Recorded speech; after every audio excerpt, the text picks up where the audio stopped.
سے پہلے اور مالداری کی قدر کرو تنگ دستی سے پہلے. اللہ نے مال دیا ہے کہ بیواؤں پر، یتیموں پر، مسکینوں پر، دین کے کاموں پر، اللہ کے راستے میں جتنا خرچ کر سکتے ہو. بعض مرتبہ ایسے حالات آ جاتے ہیں، کاروبار ایسا اچھا چلتا ہے کہ ایک نیچے آ جاتا ہے. جیسے 2 چیزیں ابھی پچھلے گزری ہیں. ایک تو ہمارا نوٹ بڑھتی ہوئی تھی اور اس کے بعد لاک ڈاؤن ہوا تھا کہ اچھے کاروباری نیچے آ گئے کہ پہلے جو کام کر سکتے تھے اب ہاتھ کھینچ گیا ہے، ہاتھ سخت ہو گیا، تنگ ہو گیا.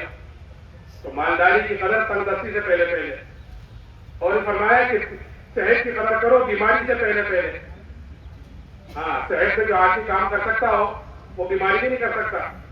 لیکن اللہ کا بڑا انعام ہے، بڑا فضل ہے کہ جو آدمی صحت کے زمانے میں جو کام کرتا ہوگا خیر کا، مثال کے طور پہ تہجد پڑھتا تھا، مثال کے طور پر باجماعت پڑھتا تھا اور دوسرے خیر کے کام کرتا تھا، اب اپنی بیماری کی وجہ سے وہ نہیں کر پا رہا ہے، تو اللہ کا فضل ہے، کرم ہے.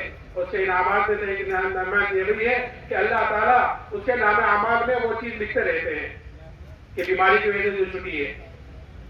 تو کہ صحت کی قدر کرو بیماری سے پہلے. اور یہ فرمایا کہ خالی اوقات کی قدر کرو مشغولی سے پہلے.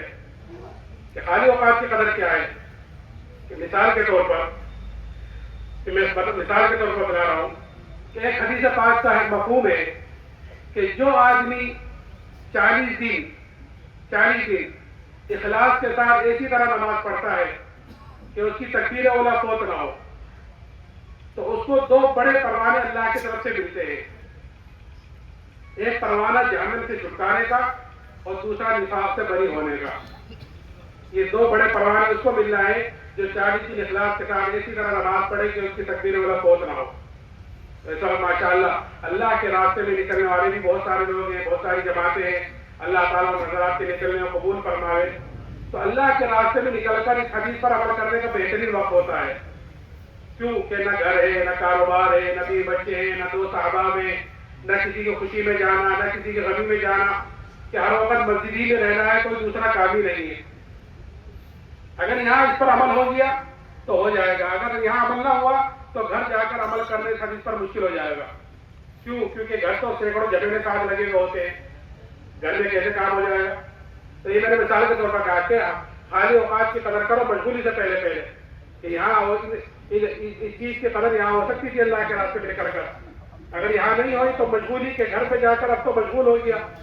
اب 38 دن 39 دن تک اسے 40 تکبیر اولا کے ساتھ نماز پڑھی، لیکن ایک دن ایک رکعت نکل گئی تو اس فضیلت سے تو محروم ہو گیا کہ ثواب ملے گا، لیکن اس فضیلت سے محروم ہو گیا. تو خالی اوقات کی قدر مشغولی سے پہلے اور زندگی کی قدر کرو کہ موت سے پہلے. کہ جو قبر میں چلے گئے ان سے پوچھو زندگی کی قدر کہ ایک مرتبہ بھی سبحان اللہ کہنے سے وہ قاصر ہے. میں عرض کر رہا تھا کہ انعامات اللہ تعالیٰ کے بے شمار ہیں، لیکن ان تمام نعمتوں میں جو سب سے بڑی نعمت اللہ نے مجھے اور آپ کو مرحمت فرمائی ہے وہ یہ ایمان کی دولت ہے. اس سے بڑی کوئی نعمت نہیں. اس لیے کہ آدمی خدا نہ خواستہ اگر ایمان کے بغیر اس دنیا سے چلا گیا تو کل قیامت کے دن اپنی جان کے فدیے میں دنیا کا سارا سونا چاندی دے کر بھی اگر اللہ کے عذاب سے بچنا چاہے تو کل قیامت کے دن اللہ کے عذاب سے نہیں بچ سکتا.